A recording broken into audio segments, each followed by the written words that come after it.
Buenos días compañeros, profesor. El día de hoy vamos a hablar sobre nefrotoxicidad inducida por fármacos. El equipo está conformado por mi compañero Gerardo, mi compañera Alma y un servidor, José Antonio. ¿Le podrías dar a la siguiente, por favor? Bueno, recordemos que el riñón es un órgano requerido por el cuerpo para realizar varias funciones importantes, entre las cuales está pues mantener la hemostasis, regulación del entorno extracelular y bueno, la desintoxicación y creación de metabolitos y fármacos.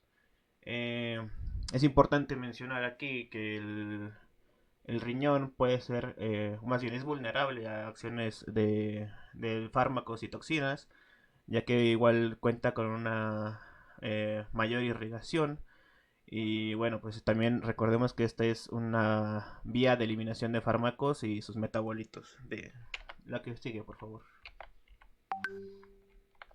Eh, bueno, actualmente hemos llegado a un punto en donde la sociedad puede llegar a ser, a tener mucho envejecer, más bien, perdón. Y esto va a denotar, pues, esto se da por un avance en toda la tecnología, tanto bueno en tecnología y en medicamentos que logran que progrese la vida.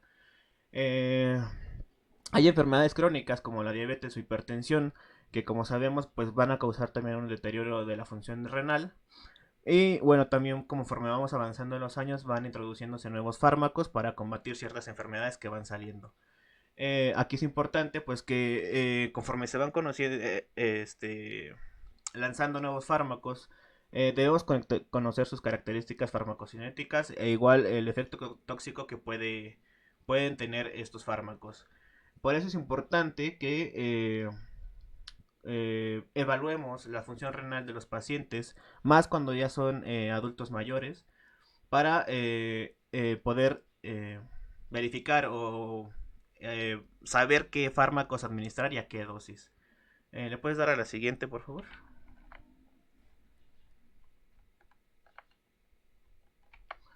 Eh, bueno, en cuestión ya de la nefrotoxicidad, pues es una característica donde los riñones no realizan adecuadamente su excreción, ya sea por unas sustancias químicas o fármacos tóxicos.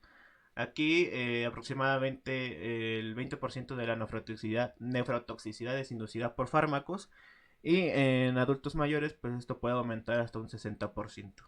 La que sigue, por favor. Tenemos diferentes mecanismos de daño que pueden producir esta nefrotoxicidad, donde encontramos una forma directa y una forma indirecta. En la forma directa, las sustancias nefrotóxicas pueden interaccionar con los componentes ya sea de la membrana plasmática o pueden ser captadas por células renales, ejerciendo así una acción tóxica a nivel intracelular. O la forma indirecta, también, pues, bueno, por la cual, por liberación de mediadores vasoactivos, ya sean vasoconstrictores o inhibidores de la vasodilatación, pueden producir isquemia y así reducir el flujo sanguíneo renal. Aquí pues entrarían el factor activador de plaquetas y angiotensina 2, endotelina, óxido nítrico, como otros. También aquí, bueno, mencionaban que otros mecanismos o más bien daños que pueden presentar sería por necrosis tubular aguda, nefritis intersticial, enfermedad glomerular vascular, o tubulopatía obstructiva. En esta presentación pues vamos a hablarles de algunas de ellas y también de algunos fármacos. La que sigue, porfa. Vamos a empezar con la lesión tubular proximal. Bueno, aquí va a ser producida por fármacos que poseen efecto tóxico directamente sobre las células del epitelio tubular renal. Aquí, como factor de riesgo tenemos, bueno, si un paciente está en estado de hipovolemia, insuficiencia renal previa o tiene una disfunción hepática. Puede tener aquí presentar unas lesiones variadas, ya sea como lesión en la mitocondrial o en el retículo endoplásmico o por desnaturalización de la membrana plasmática y producir necrosis. Algunos nefrotoxinas que van a a provocar la lesión tubular proximal son los aminoglucósidos, metales pesados, algunas cefalosporinas, anfotericina B o foscarnet. La que sigue, por favor. Este. Generalmente, cuando hay una lesión tubular proximal, este proceso puede ser reversible al retirar los fármacos. Y bueno, puede tener una recuperación en pocos días o semanas.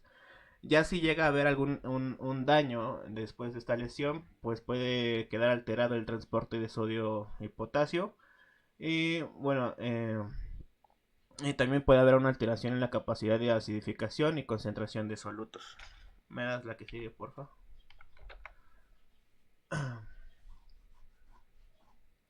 Como les comenté, bueno, en la lesión tubular proximal se ven implicados los aminoglucósidos. Y bueno, vamos a ver la nefrotoxicidad por estos mismos.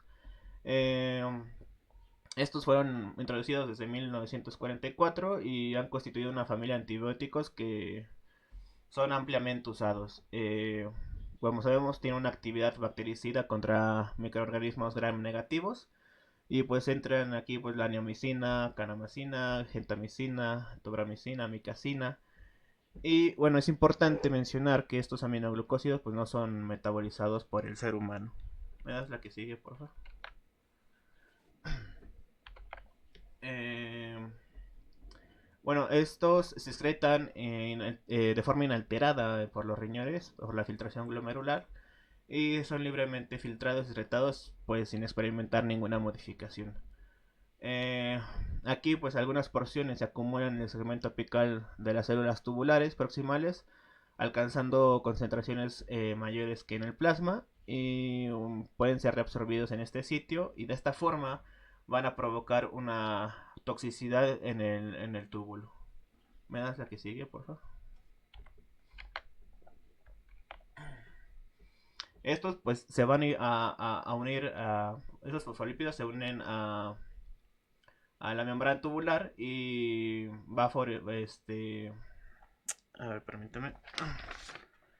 Se van a favorecer por el receptor de megalina y GP330, eh, provocando... permítame que ya me confundí. Bueno, van a modificar las propiedades de la membrana. Este... Lo que va a también provocar una liberación de enzimas lisosomales, y a su vez una fosfolipidosis, donde va a haber una destrucción de los lisosomas y puede provocar aquí una necrosis celular. Es por eso que se ha optado por una administración cada 24 horas para no saturar el transporte y lograr una disminución de la toxicidad. Aquí les mencionaba que el GP330 lo favorece, ya que va a favorecer la reabsorción de aminoglucósidos. Y bueno, también la megalina es una lipoproteína que va a ayudar a la reabsorción tubular de estas sustancias, igual provocando que pueda llegar a una nefrotoxicidad. ¿Puedes la que sigue, por favor? Algunos factores de riesgo que pueden provocar la nefrotoxicidad por aminoglucósidos, pues que haya una disfunción renal previa, terapia con aminoglucósidos prolongadas, eh, edad avanzada, hipoalbuminemia, enfermedad hepática, hipovolemia e hipotensión. Eh, Está demostrado que del 8 al 26% de los pacientes que reciben aminoglucósidos por varios días pueden mostrar ya un trastorno en la función renal. ¿Me puedes dar la que sigue, porfa? Eh, ¿Cómo podemos saber que un paciente que está con terapia de aminoglucósidos está teniendo un daño renal? Pues primero vamos a observar un aumento en la excreción urinaria de varias enzimas tubulares, ya sea alanina, aminopeptidasa, beta de glucosamida y fosfatasa alcalina. También el paciente va a tener proteinuria y un aumento de la excreción de beta 2 microglobulina. Posteriormente, vamos a tener modificaciones en el sedimento urinario, donde vamos a encontrar leucocituria y cilindruria. Al igual que, bueno, va a tener una disminución la filtración glomerular, e igual con un aumento en el BUN y en la creatinina plasmática. Este daño renal va a ser proporcional a la duración del tratamiento. Y bueno, por lo general, los pacientes que son sometidos a tratamiento con gentamicina o amicacina pueden desarrollar nefrotoxicidad, y esto se va a revelar con un aumento de la creatinina a mayor de 0.5 miligramos por decilitro. Y en estos casos de estos fármacos, de la gentamicina tiene una incidencia de disfunción en un 36% y la amicacina en un 16%, que serían los fármacos que pueden presentar más esta nefrotoxicidad. ¿Me das la que sigue, porfa? Ahora, tenemos que tener alguna estrategia para evitar esta toxicidad, en la cual pues es administrar dosis ajustadas a la función renal del paciente, que todo esto vamos a verlo al final de la clase. Vamos a evitar la administración concomitante con nefrotóxicos potenciales, ya sea con diuréticos, AINES o medios de contraste yodados. Igual hay que seleccionar el aminoglucósido menos tóxico, que es gentamicina, tobramicina, amicacina, streptomicina. Vamos a evitar el uso en pacientes con disminución de volumen intravascular. Igual limitar la duración de este tratamiento entre 7 a 10 días. Eh, Utilizar un régimen consolidado, que esto significa pues dar una elevada dosis en una única toma, que es con lo que mencionaba, cada 24 horas. Y bueno, es importante monitorizar los niveles plasmáticos del fármaco y de la función renal. ¿Me puedes dar la que sigue, por favor? Bueno, otro daño que puede presentar en la nefrotoxicidad es la nefritis tubulointersticial aguda. Este es un tipo de lesión renal que afecta pues típicamente al intersticio y se acompaña generalmente con daño tubular. Este se va a caracterizar por un infiltrado inflamatorio en el intersticio del riñón asociado a un deterioro de la función renal. Aquí pues igual el pronóstico suele ser bueno, si el problema se identifica de forma oportuna y se trata adecuadamente. ¿Me das la que sigue, por favor?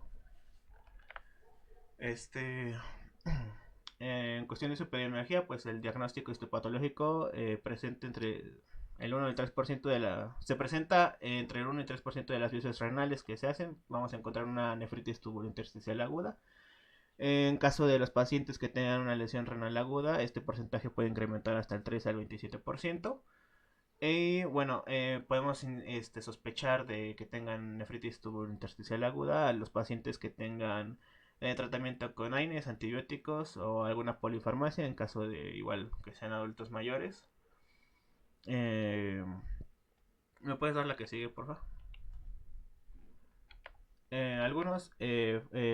Bueno, en cuestiones de etiología de esta nefritis tubulointersticial, va a estar provocada el 70% por fármacos, aunque también puede verse afectado por infecciones, tóxicos, productos herbales o enfermedades autoinmunes. Pues en esta ocasión pues, nos vamos a enfocar en los fármacos. ¿Me das la que sigue, por favor? Aquí les menciono algunos grupos que pueden, unos grupos de fármacos que pueden provocar esta toxicidad, como son los antibióticos, como las cefalosporinas, penicilinas, algunos AINES o algunos otros fármacos como el captopril, cimetidina, que igual veremos más adelante. ¿Me das la que sigue, por favor? Cuestión de su fisiopatología puede ser de dos opciones, en la cual el fármaco forma un complejo antígeno-anticuerpo en el intersticio, o se forma un complejo antígeno-anticuerpo circulante que se va a depositar en el intersticio renal.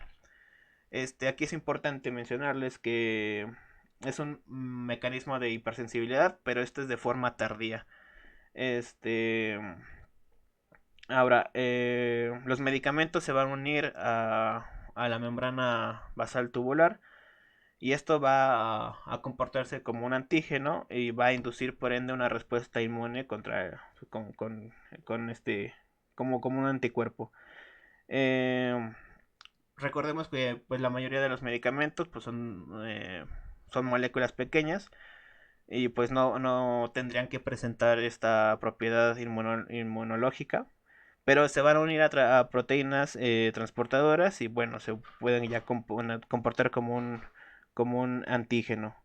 Este, esto va a activar una respuesta inmune, la cual puede,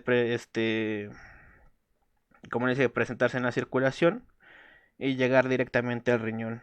Eh, y bueno, ¿me puedes dar la que sigue, por favor?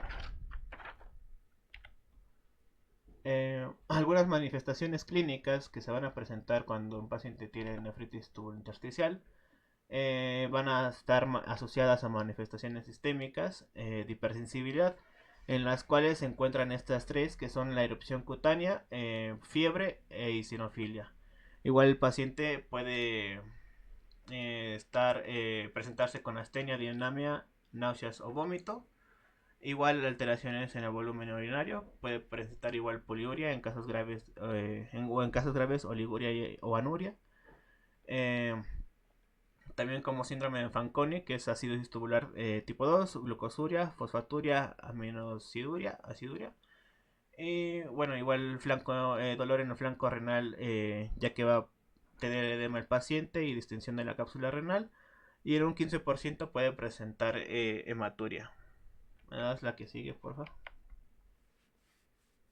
Eh, para su diagnóstico vamos a encontrar una elevación en los asados. Esta elevación es temprana por el daño tubular e intersticial. Igual una eosinofilia que se va a presentar en un 10 a 30% de los pacientes.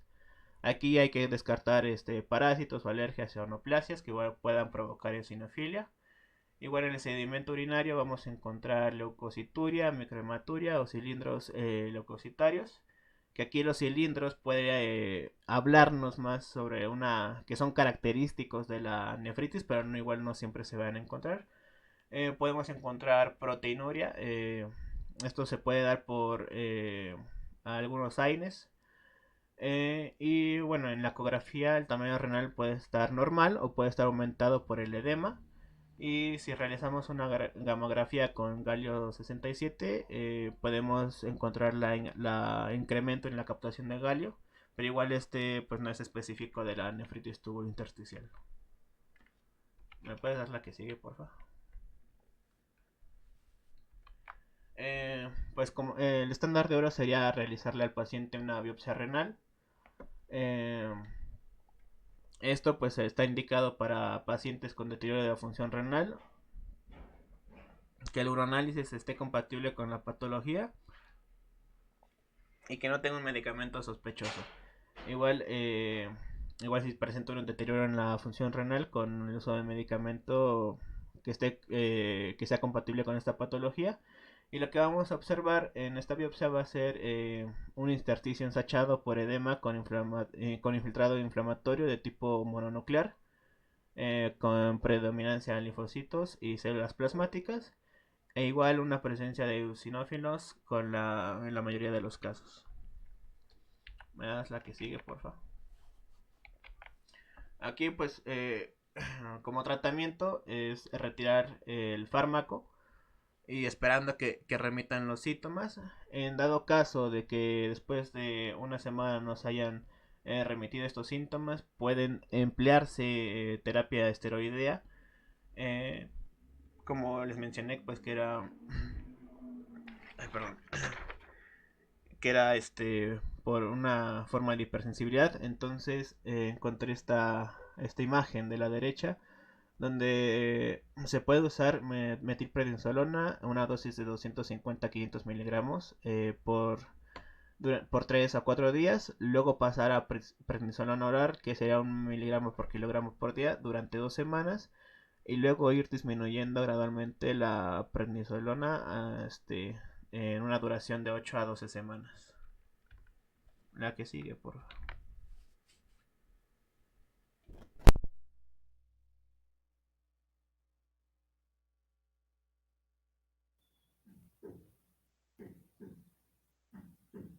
Ahí ya se puede ver. Y bueno, si me escucho. Sí. Ok. Bueno, pues ahora continuando con lo de los medicamentos.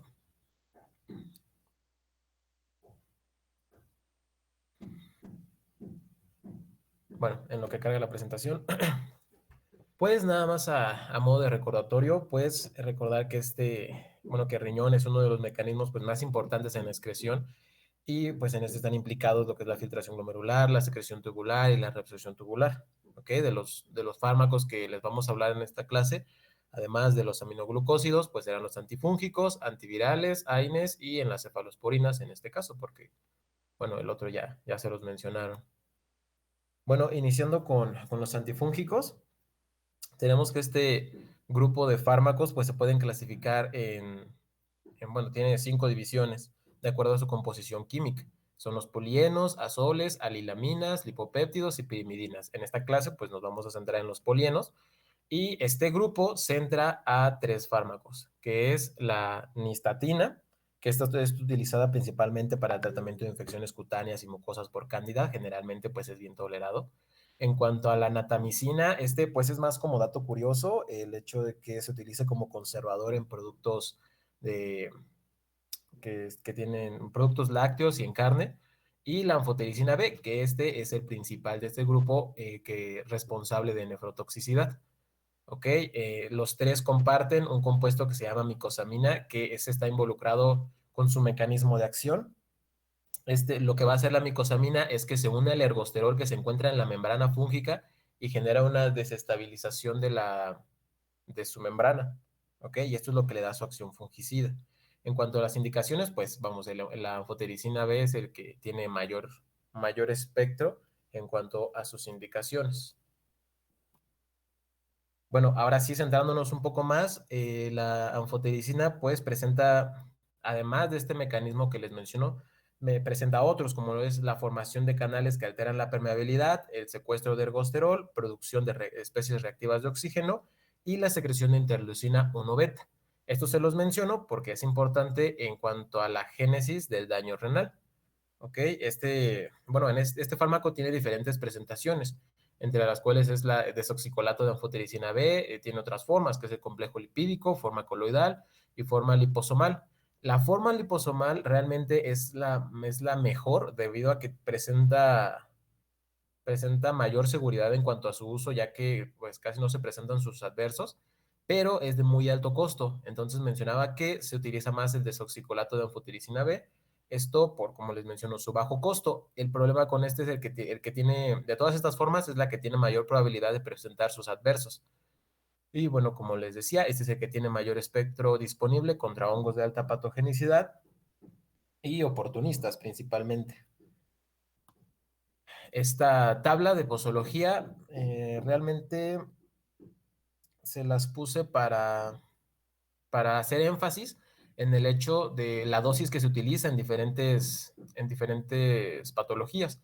El ejemplo, pues esta candidosis esofágica, como podrán darse cuenta, en las otras 3 formas, que es la coloidal, lipídico y liposomal, pues la posología va de 3 a 5 miligramos por kilogramo por día, pero en caso del desoxicolato se utiliza una posología pues hasta 10 veces menor, que es de 0.3 miligramos por kilogramo por día. En cuanto a sus características, pues encontré que la anfotericina B pues no se absorbe por vía intramuscular o por vía oral, es por eso que se utiliza vía intravenosa y se tiene que administrar con dextrosa al 5%. Alcanza concentraciones en circulación de 1 a 2 microgramos por mililitro, bueno, sí, 1 a 2 microgramos. El 95% de este fármaco pues se une a las proteínas plasmáticas, lo que le permite llegar a todo el organismo, encontrando concentraciones en hígado, vaso, riñón, líquido sinovial y líquido cefalorraquídeo. Su excreción es principalmente por el hígado, pero también participa el riñón. En cuanto a su vida media, esta inicialmente es de 24 horas, pero mencionaban que cuando ya se va a acabar este tiempo, por ejemplo, por ejemplo, a las 20 horas, pues su vida media, no sé por qué mecanismo, eso sí no lo entendí, pero se hace un poco más larga, entonces se encuentran concentraciones hasta 7 días después. ¿Okay? Esto pues en cuanto a la anfotericina B. Ahora bien, volviendo al tema principal, para no desviarme en cuanto a sus indicaciones y eso, pues sus reacciones adversas pueden clasificarse como tipo inmediatas y tipo tardías. Las tipo inmediato, pues vamos, es al momento de la administración. Estas involucran cefalea, vómito, flebitis, hipotensión y fibrilación auricular, ¿ok? Siendo la principal la fiebre. En cuanto, bueno, en la revisión del artículo que estuve leyendo, mencionan que está más relacionada con la velocidad de infusión. Otros mencionan que realmente no tiene mucha relación, pero este sí lo tenía muy marcado, así que se los menciono. Mencionan que cuando la infusión es de 2 horas o 45 minutos, es cuando el paciente va a presentar más de estas reacciones tipo inmediato.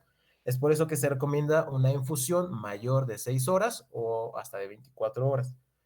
En cuanto a porcentajes, nos mencionaba que fiebre 25%, vómito 15%, escalofríos y un 7%, y en caso de la flebitis, pues en 6% de los casos. En cuanto a las reacciones tipo tardías, pues estas son dependientes de su dosis y de su duración, siendo pues la nefrotoxicidad la más relevante, que generalmente, como nos había mencionado mi compañero, pues es reversible, siempre y cuando el paciente no tenga antecedentes de lesión renal crónica. No encontré una dosis como tal establecida para que presentara estos adversos, pero sí un, un, un rango de referencia, vamos, es que si se encuentran dosis acumuladas mayores de 5 gramos, pues es casi 100% que va a presentar estas reacciones. Y bueno, también presentará anemia normo-normo, hipocalcemia, hipomagnesemia e hipocalemia en el 21% de los casos. Ahora bien, ¿cuál es el mecanismo por el cual la anfotericina B pues, nos lleva a estas acciones tardías? Como les había mencionado, pues este mecanismo de acción en cuanto a la micosamina con el ergosterol, pues desestabiliza la membrana fúngica, y produciendo lo que ya les mencioné. Pero este mecanismo no es selectivo, por lo tanto afecta la permeabilidad y compromete la función tubular y al endotelio. Al comprometer la función tubular, afecta el transporte tubular y la bueno, existe una alteración en la función, ¿ok? En cuanto a bueno, esta alteración de la función refiere que generará una disminución en la permeabilidad contra ácidos, por ejemplo, el sulfúrico, y por esta acumulación generará la acidosis tubular renal, además que se involucra también en un defecto en la concentración de orina. Por otro lado, cuando compromete la función del endotelio, pues genera una vasoconstricción, lo que disminuye la tasa de filtrado glomerular y se relaciona con el aumento de creatinina y urea plasmática. Otros mecanismos asociados en cuanto a la vasoconstricción, pues sería datos de isquemia, que generará especies reactivas de oxígeno, pues eso también apoyan todo este daño.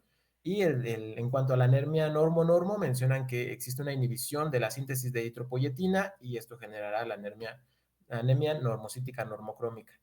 De hecho, se refiere que la presentación clínica inicial es hipocalemia e hipomagnesemia. Es por eso que tenemos que estarlas evaluando evaluando constantemente al paciente con los electrolitos séricos. Algunas medidas preventivas que podemos tomar para reducir el desarrollo de esta nefrotoxicidad durante su administración, pues es la disminución de la velocidad de infusión. Mencionaban que, pues, preferentemente que sea en 24 horas. Una adecuada hidratación de 0.5 a 1 litro de solución salina 2 horas antes a la administración de anfotericina. Un pretratamiento analgésico antipirético, generalmente es con paracetamol, esto a razón de disminuir las reacciones de tipo inmediato. Hidrocortisona de 25 a 50 miligramos o heparina de 500 a 1000 unidades internacionales por mililitro. Esto para disminuir el riesgo de la flebitis, que bueno, como les mencionaba, mencionaba que no era tan común, pero pues sí se tiene que administrar para evitarlo. Y bueno, en cuanto a la administración de bicarbonato, pues solamente encontré una referencia que marcaba que podría ser benéfico para el paciente para prevenir la acidosis tubular renal, pero en otros realmente no lo mencionaban, así que por eso lo dejé como signo de duda. Y en cuanto a la evaluación, pues como les digo, evaluar los electrolitos séricos y la creatinina, esto para identificar si ya está generando un daño, y esto, claro, con el antecedente de que se le está administrando el fármaco. Y como tratamiento, pues mencionaban retirar el fármaco y pues generalmente este cuadro se soluciona. Nada más comentario, la flebitis es bajo el porcentaje porque para administrar, por ejemplo, anfotericina, ya sea incluso polisomal, etcétera, requiere catéter venoso central. Entonces se reduce demasiado el porcentaje de flebitis porque es una vena de gran calibre y siempre se exige la premedicación, ya sea con paracetamol, como dices, y también se acompaña con difenhidramina y o hidrocortisona por lo de los efectos adversos, sobre todo las primeras dosis. Y es bien importante la hidratación previa y cada 24 horas debes de monitorearle los electrolitos séricos y la creatinina sérica para evaluar la función renal, dosificar o redosificar al paciente, ¿no? Porque planeas un tratamiento con dosis plenas, pero si a la semana, a la tercera dosis, hay reducción de la tasa de filtrado glomerular y es prioritario porque pone en peligro la vida del paciente alguna, la patología que está indicándose el tratamiento, pues entonces tendrás que continuar con el fármaco, nada más que reduces la dosis de tal forma que la dosis acumulada pues sea menor con miras a que cumpla el tratamiento, porque finalmente lo estás utilizando para un proceso infeccioso que compromete la vida, ¿no? Sí, sí, de hecho el reajuste de dosis se lo vamos a mencionar al final. Bueno, pues el siguiente fármaco que les voy a explicar, pues es el trimethoprim con sulfamethoxazol. Este, pues, fármaco es la combinación de dos antibióticos, las sulfamidas y trimetroprimas. Y bueno, ¿cuál será su mecanismo de acción? Para esto, pues primero explicar cuál es la vía. En cuanto a las bacterias, se tiene una vía para la síntesis de purinas, que es se utilizan dos enzimas principalmente, que es ácido tetrahidropteroico sintetasa y dihidrofolato reductasa. Con estas enzimas lo que hacen es, bueno, generan la síntesis de ácido tetrahidrofólico y con esto el DNA. En caso de las sulfamidas, pues bloquea a esta enzima, la primera que está ahí en pantalla, y la trimetroprima, la segunda, generando una acción sinérgica, y es por eso que tiene amplias, bueno, está indicado en diferentes patologías, y además de su bajo costo y eficacia. Por mencionar algunas de sus indicaciones, pues en IBUS, en infecciones en tejidos blandos, por ejemplo, en contra Staphylococcus aureus meticilin resistente. También encontré que se utilizaba como profilaxis de Pneumocystis jirovesi en el tracto respiratorio. Gastrointestinales, pues salmonelosis, sigilosis, diarrea por E. coli enteropatógena, pues son otras de sus indicaciones. Es por eso que, pues como verán, es ampliamente utilizado. En cuanto a algunas de sus características farmacológicas, pues su absorción realmente es rápida y es principalmente en intestino delgado. Su distribución, mencionaban que pues es pues, ampliamente en todos los tejidos. En cuanto a su metabolismo, principalmente hepático, y excreción, pues igual, principalmente renal. Esta tabla en gris que les puse nada más es para mostrarles las diferentes presentaciones en las que se puede encontrar este medicamento. Ahora, igual, centrándonos en el tema principal, pues lo que son las reacciones adversas. Mencionan que mencionan que la principal es la hipercalemia. Y para que presente esta hipercalemia, pues se tienen distintos factores de riesgo. El principal es una enfermedad renal crónica, es este cuadro gris que le estoy poniendo en la parte de abajo, pero también otros como la diabetes mellitus, insuficiencia cardíaca descompensada o la relación de trimethoprim con otros medicamentos como lo es la ciclosporina, antiinflamatorios no esteroideos, ketoconazol o espironolactona. ¿Ok? Otro mecanismo que mencionan que es infrecuente, pero realmente sí puede ocurrir, es la lesión renal. Esto se presenta más como un mecanismo de hipersensibilidad, presentando inicialmente fiebre y erupción cutánea, Y esto lo puede hacer por dos vías: la nefritis intersticial aguda, que ya se las explicó mi compañero, y la tubulopatía obstructiva, que esas ahorita yo se las voy a explicar. Otra cosa que puede generar es el aumento de creatinina sin lesión, Esto igual ahorita se los voy a explicar, pero pues para mencionarlo en las reacciones adversas. Ahora bien, debido a diferentes factores, como lo es la baja solubilidad del fármaco en la orina, dosis altas del fármaco o una hidratación insuficiente, las sulfamidas, bueno, sí, son las sulfamidas, generan una precipitación intraluminal de, de, bueno, en el túbulo, aumentando esta presión, lo que comienza una producción de prostaglandinas vasodilatadoras, y la arteria aferente aumenta el flujo sanguíneo renal hasta en un 20%. Esto vamos como mecanismo compensatorio, pero no hay que olvidar que esta reacción este daño será crónico, será progresivo, y llegará un punto en el que las arterias eferentes afectadas liberarán tromboxano A2 y angiotensina, generando su vasoconstricción, y esto pues llevará a datos de isquemia, con todos los daños que ya les había mencionado. A modo que el flujo sanguíneo que ya no se utiliza ahí, se generará una redistribución del flujo sanguíneo renal a las nefronas funcionales, y esto mantendrá de manera compensada, pero como les digo, se está generando el daño crónico, y las arterias afectadas pues presentarán daño por isquemia, llevando a esta lesión. En cuanto a la elevación de creatinina sin lesión, mencionan que una propiedad del trimethoprim es que antagoniza la secreción de la creatinina. Entonces, sin llevar a una lesión, nosotros al cuantificar la creatinina, pues estaría elevada, pero es a causa de esta acción.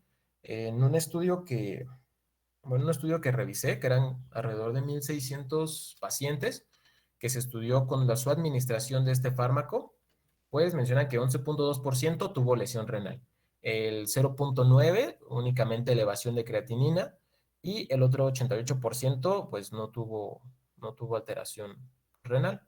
Ya en cuanto a las cifras de hipercalemia, pues sí son diferentes, pero pues bueno, centrándome en este tema de la nefrotoxicidad.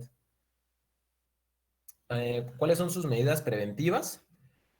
Pues debemos considerar los factores de riesgo, primeramente. De este cuadro les había dicho que es para la hipercalemia, pero estos fármacos que menciona aquí abajo, si se dan junto con el trimethoprim, pues también pueden generar este daño por estos mecanismos.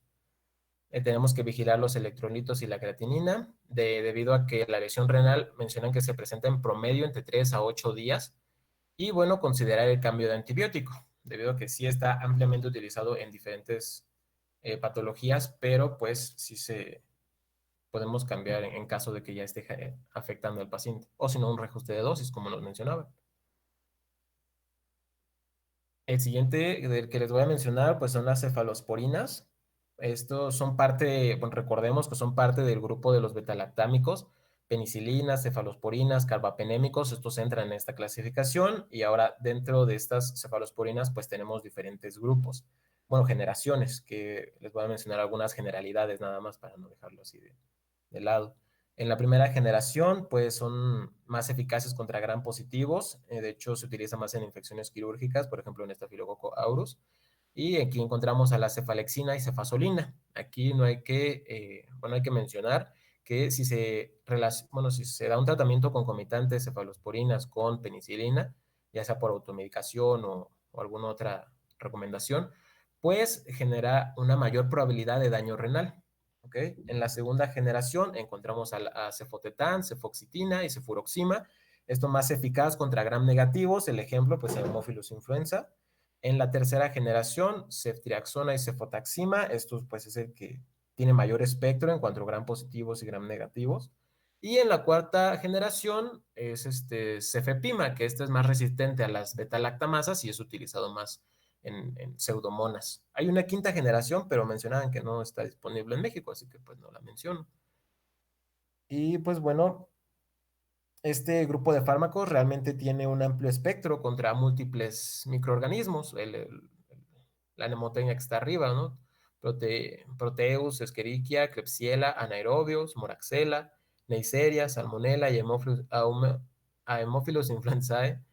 Pues como les menciono, nada más para hacer énfasis en el hecho de que se utilizan en muchas patologías.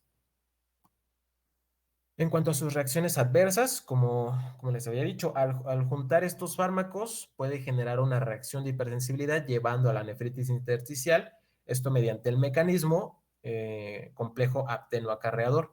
Este ya se los había mencionado el compañero, nada más pues recordar que por diferentes razones ya sea por automedicación o el claro ejemplo que pues la clásica frase que seguramente han escuchado o escucharán, que los pacientes mencionan, no me puedo curar con una sola inyección, entonces, pues los pacientes se inyectan 3 o más veces por semana el betalactámico que les recetaron sin considerar pues este riesgo y pues sus propiedades farmacocinéticas, lo que genera que este antibiótico pues esté más tiempo en circulación y aumente las probabilidades de generar este complejo apteno-acarreador que ya se reconoce como un antígeno y pues nos lleva a este mecanismo de lesión.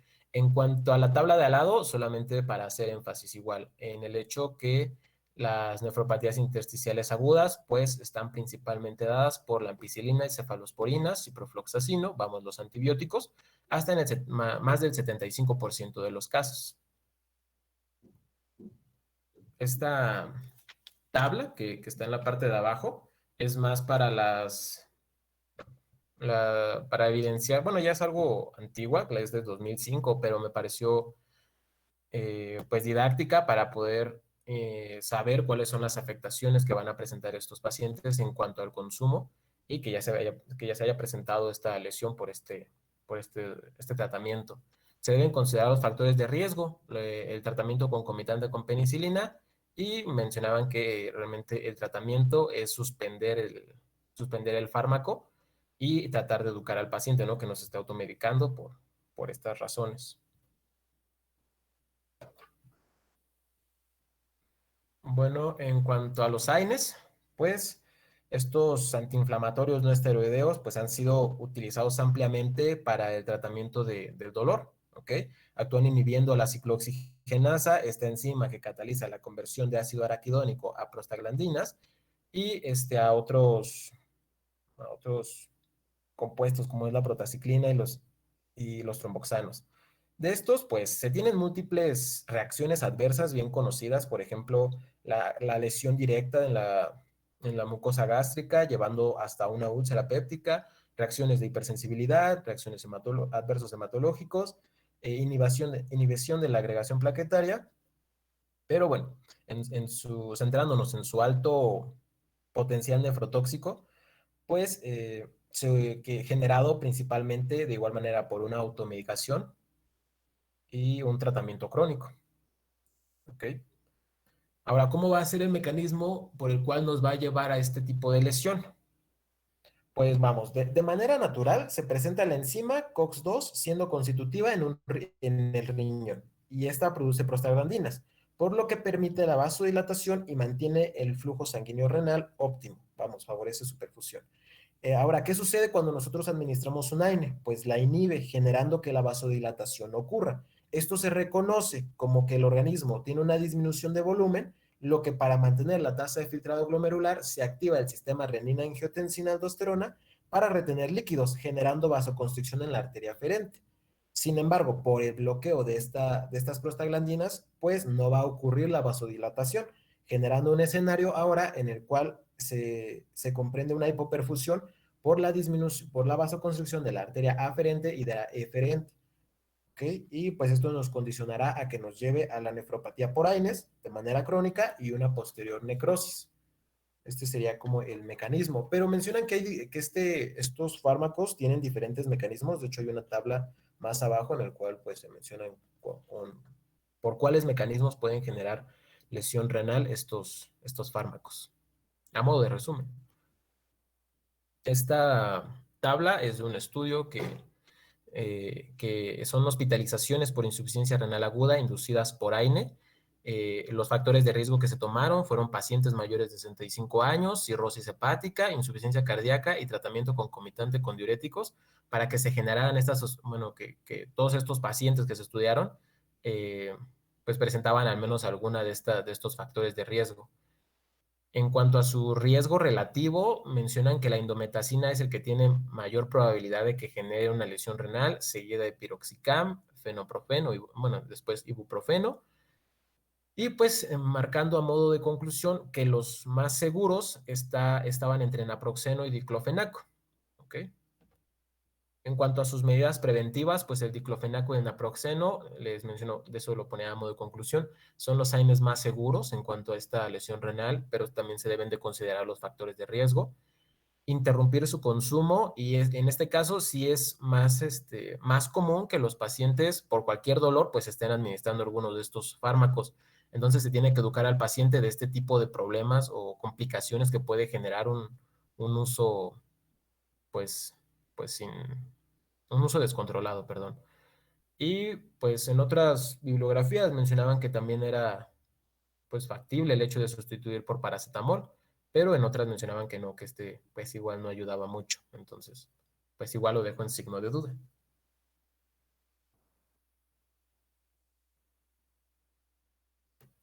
Bueno, y ahora les voy a platicar un poco de los antivirales.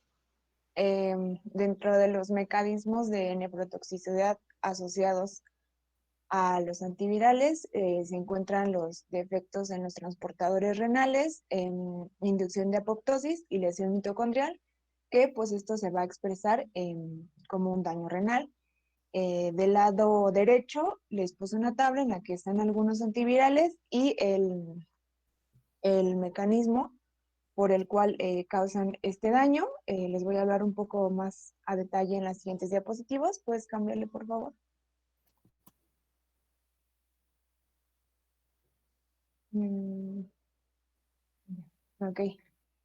Bueno, les puse los que más se usan o los más conocidos. En el caso de la ciclovir, este pues es un fármaco utilizado en infecciones por virus del herpes simple tipo 1 y tipo 2 y también de varicela zoster. Este se va a eliminar principalmente por vía renal, por filtración glomerular y secreción tubular. Y tiene una baja solubilidad. Esto va a hacer que se precipite en cristales a nivel tubular y va a obstruir el flujo urinario. Y en al menos de 10 a 30% de los pacientes va a causar inflamación intersticial, hematuria y necrosis tubular aguda en las primeras 24 a 48 horas. Estos daños se van a acentuar si el paciente está en un estado de deshidratación, si tuvo alguna lesión renal previa o si se administra en forma de bolo intravenoso a dosis altas, mayor de 500 miligramos sobre metro cuadrado. Y una de las particularidades es que también puede producir insuficiencia renal no oligúrica reversible y esta va a cursar con náuseas, dolor lumbar y hematuria. Dentro de las recomendaciones que existen es hidratar bien al paciente, acortar el tiempo de infusión si es que se dio vía intravenosa y una administración lenta, evitar dosis máximas y también evitar su asociación con otros agentes nefrotóxicos. En el caso del ganciclovir, este va a ser otro análogo de nucleócido y también, bueno, este se va a utilizar en infecciones por citomegalovirus. Igual se va a eliminar en su mayoría por vía renal y puede llegar a producir insuficiencia crónica por precipitación intratubular. Igual que la ciclovir, su administración debe estar acompañada de una hidratación adecuada. También valorar el riesgo-beneficio que le tenemos al paciente o en dado caso, pues un ajuste de dosis.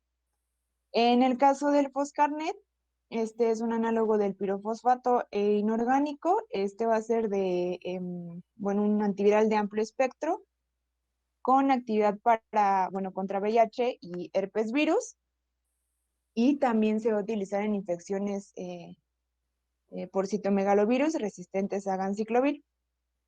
Dentro de los mecanismos por los cuales nos va a causar una lesión renal, Está relacionado con los transportadores renales. También va a haber un depósito de cristales en la luz de los capilares glomerulares y con frecuencia pues va a causar necrosis tubular proximal, nefritis intersticial, oliguria, hipocalcemia e hipofosfatemia. También, bueno, se menciona que es necesario la suspensión del medicamento si hay evidencia de alguno de estos efectos, los cuales van a ser reversibles una vez se suspenda su administración. ¿Le puedes cambiar, por favor?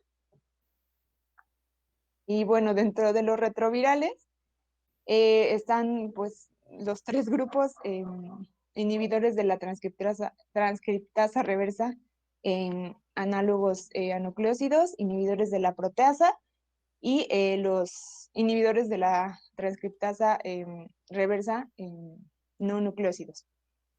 Dentro de estos 3 grupos, los no nucleósidos tienen, su metabolismo es mayormente hepático y no tienen, bueno, no parecen tener potencial nefrotóxico y pues por eso no, no los están viendo.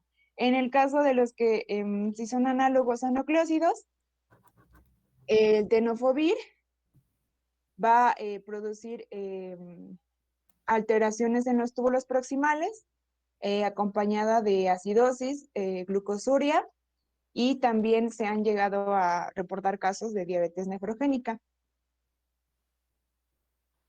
El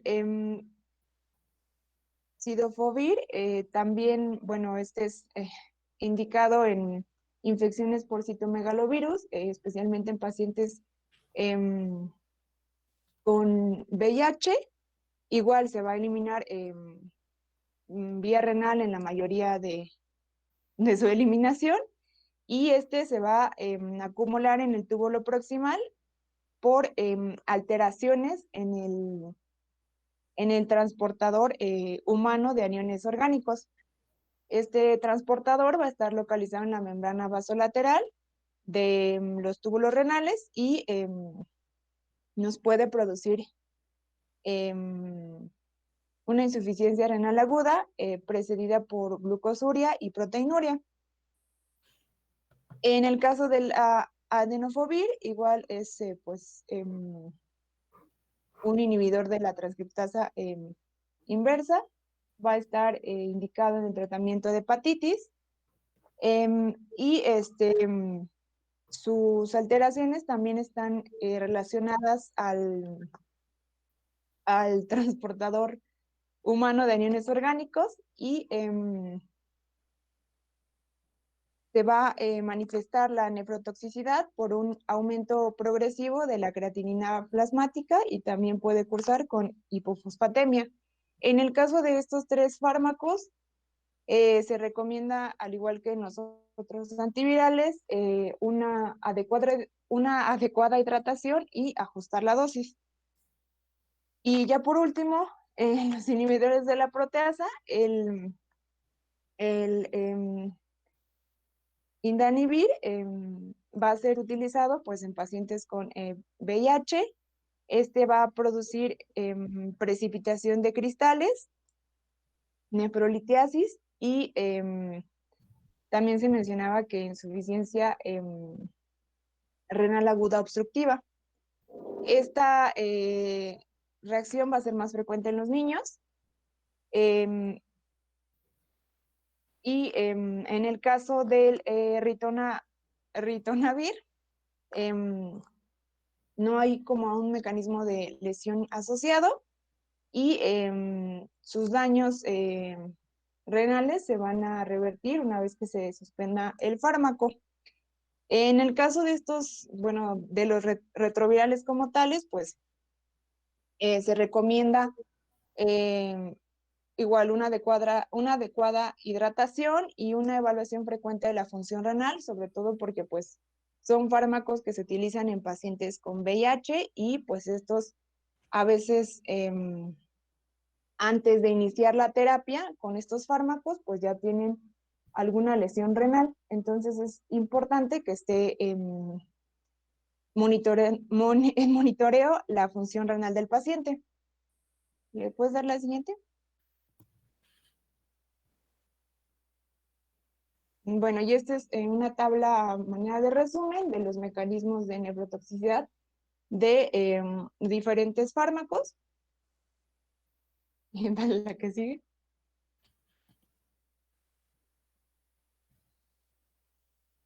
Bueno, y ahora, en cuanto al ajuste de dosis, hay diferentes fórmulas, hay diferentes escuelas, por así decirlo, que manejan, bueno, unas manejan el ajuste de dosis de acuerdo a la tasa de filtración glomerular y otros de acuerdo a la creatinina. Sin embargo, pues han creado fórmulas. Está la de, esta es la CKD-EPI, que significa la fórmula de la colaboración epidemiológica de la enfermedad renal crónica. Y esta fórmula fue creada en 2009. Es más preciso que la antigua, la MDRD. Toma en cuenta parámetros como el sexo, que el paciente pertenezca a raza negra, la edad y la creatinina.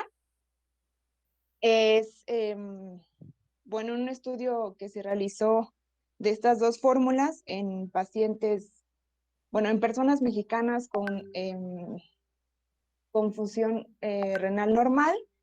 Se demostró una mejoría, bueno, perdón, un sesgo menor en la CKD-EPI que en la anterior fórmula. Y bueno, algo que me pareció interesante es que se mencionaba que la tasa de filtración glomerular mejoraba conforme aumentaba el índice de masa corporal.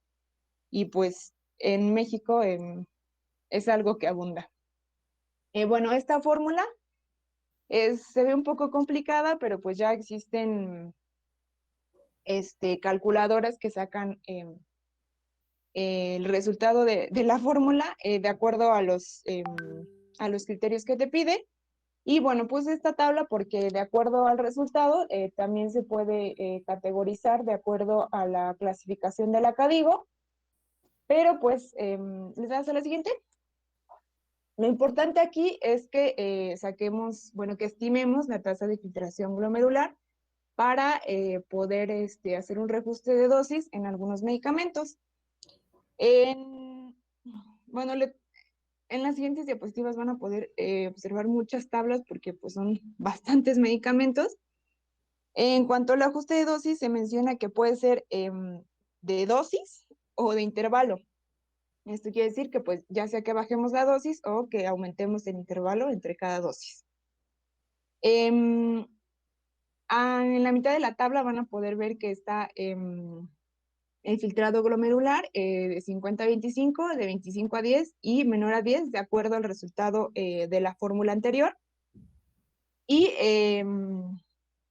de su lado izquierdo, la dosis habitual de algunos medicamentos, el método de ajuste que se recomienda, la D de dosis y la I de intervalo, el ajuste como tal de la dosis y las dosis en algunas terapias de reemplazo de renal, si es que el paciente se va a someter a este.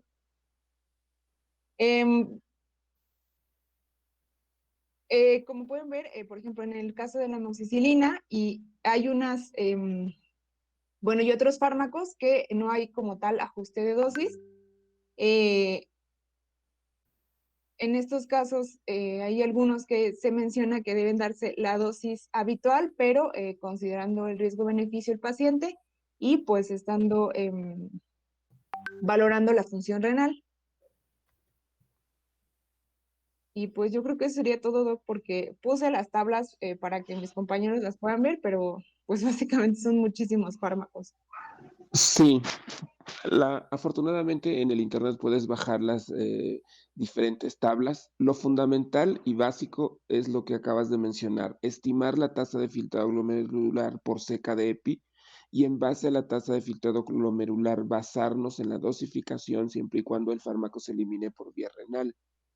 y es fundamental en aquel que tiene una tasa de filtrado glomerular. Por eso las tablas te ponen arriba de 50, ¿no? Porque habíamos dicho en las clases previas que el que tiene más factor de riesgo, no nada más en cuestiones de toxicidad farmacológica, sino en otros contextos, es menor tasas de filtrado glomerular menor de 60 mililitros minuto, que es el que va a tener mayor propensión a desarrollar lesión renal aguda durante una hospitalización, uso de un tratamiento o realización de un estudio de medio de contraste, ¿no? Entonces, todos los pacientes que vayamos a dosificar, es fundamental, sobre todo si el fármaco se elimina por vía renal, estimar la tasa de filtrado para poder dosificarlo en base con mayor, con menor riesgo de desarrollar daño renal, ¿no? Los puntos fundamentales para la prevención ya en los dos que expusieron previamente, tanto Gerardo como José Antonio comentaron, el estado de hidratación es fundamental porque la euvolemia mejora la perfusión renal.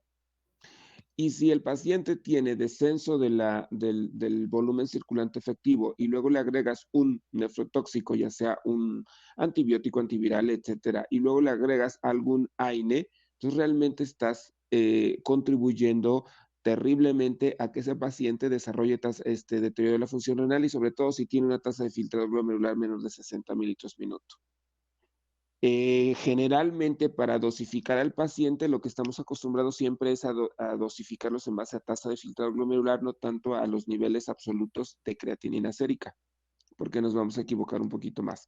Entonces, estimarla y en base a tasa de filtrado glomerular requeriría siempre determinar creatinina sérica mínimo cada 48 horas. Y estamos hablando en el set de pacientes que ya tienen un daño renal, ¿no? Porque el que tiene tasas de filtrado glomerular teóricamente normales, va a ser menos factible que le estés tomando creatinina sérica cada 48 horas. Normalmente tiene unos laboratorios iniciales, preoperatorios, por ejemplo, en el contexto de cirugía general, y le vas tomando unos laboratorios, pues yo creo que a mitad del tiempo de recuperación de la cirugía, ¿no? Si es una cirugía mayor, por ejemplo, estamos hablando al tercer, cuarto día. Entonces, si identificas elevaciones de creatinina sérica, tienes que hacer todo lo que hemos dicho, todo el tratamiento conservador, ajustar dosis del fármaco, quitar nefrotóxicos, hidratación del paciente, control de enfermedades crónicas, control de la diabetes mellitus, cambio de tratamiento, por ejemplo, si tiene IECA o ARA en el caso de la hipertensión, corregir anemia, control del proceso infeccioso, porque muchas veces el paciente se complica del evento quirúrgico, está séptico, con catéteres urinarios de más de una semana, obviamente van a tener riesgo de infección de vías urinarias, entonces es mucho más complejo el tratar de reducir el riesgo de la toxicidad renal. No sé si tengan comentarios o dudas. Yo le sugiero que sí tendría que tener la calculadora seca de EPI, pues con tanta tecnología que tenemos ahora, y sobre todo tener los fármacos habituales para poderlos dosificar en base a tasa de filtrado glomerular si se eliminan vía renal. Y lo fundamental, por ejemplo, cuando nosotros hablamos de toxicidad, y ya lo había dicho creo que José Antonio en cuanto a los aminoglucósidos, sí reducir a lo máximo la exposición de los pacientes a estos fármacos solo cuando sean la última estrategia de tratamiento debido a bacterias multidrogoresistentes y en un ámbito de sí monitorización la función renal. No darlos, por ejemplo, cuando nos vamos al servicio social en síndromes diarreicos en menores de 5 años, 10 dosis, en donde no vas a poder monitorear la función renal y en donde la población pediátrica o geriátrica va a ser la más susceptible a la toxicidad renal por los aminoglucósidos, ¿no? Máxime en el síndrome diarreico en menores de 5 años, en donde el paciente está deshidratado, está hipovolémico, es pediátrico, o sea que ya tiene factores de riesgo per se para desarrollar daño renal, ¿no? Si no hay comentarios, pues terminamos la clase y esta sería la última del ciclo de nefro, ¿verdad? Sí, doctor, ya es la última. Correcto.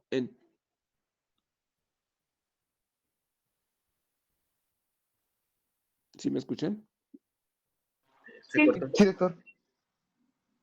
Bueno, entonces ya yo me encargo de subir las calificaciones en el transcurso de mañana mismo. Y no sé si tengan algún comentario, duda. Nada más un comentario, doctor. Mi compañera Velázquez Lomelí tuvo que realizar una donación de sangre en el hospital, por lo cual no pudo acudir a la Sí, clase. claro. No hay Muchas ningún gracias. inconveniente. Ustedes se van al 10º semestre el próximo, ¿verdad? Sí, ¿O cuándo a cambian mediados de ustedes? febrero empezamos. Ah, perfecto. Entonces comenzarían todavía el internado en junio, julio. Sí, O hasta, no, está perdón, programado el para 10º. principios de julio, me parece. Ya. Y si está con luz verde el ingreso a la práctica clínica del internado, en el caso del poli. Quiero decir, están en activo en las áreas hospitalarias. Sí, doctor. Sí, ahorita están activos. Perfecto. Bueno, nada más comentarles con este año que llevamos en esta pandemia. En mi caso, por ejemplo, la perspectiva yo me infecté por ahí de junio, sobre todo por la sobreexposición, porque como laboro en 2 instituciones en donde las dos son COVID, pues obviamente el riesgo y la exposición a la carga viral fue terrible. Nada más recomendarles muchísimo extremar las precauciones. A veces, pues somos muy jóvenes, no somos muy conscientes de esa parte, pero pues formamos parte de una familia y la familia, etcétera. Yo sí les sugiero tomar muy en serio las medidas de protección y en la medida de lo posible, pues evitar el contacto con esos pacientes COVID, aunque todos los hospitales pues prácticamente están contaminados, al área que vayas que supuestamente no es COVID, pues realmente eso es muy difícil y sí extremen las medidas de precaución porque fuera de todo esto es como parte eh, de la cual estamos viviendo, pues, pero ustedes van a ir a casita y pues pueden llevar la infección asintomático a casa, entonces tomar las medidas preventivas y esforzarnos en cuidarnos, ¿no? Esa sería pues mi sugerencia para ese ciclo clínico tan complicado que les va a tocar iniciar. Y bueno, cualquier situación, ustedes saben que yo estoy en el Juárez de México y en el Hospital de la Raza, en la unidad de trasplante, en el Hospital de Especialidades. Cualquier situación, pues, que pudiéramos apoyarlos, estamos con la mayor disposición. Muchas gracias. Claro, doctor, muchas gracias. Gracias. Gracias, Gracias. doctor. Seguramente nos vamos a ver en algún punto, ¿no? De su formación, En me algún refiero. momento. Sí, claro. Así es, buena suerte y les deseo éxito. Muchas gracias, doctor. Gracias, doctor. Igualmente. Gracias. Cuídese Gracias, mucho, doctor. Igualmente. doctor.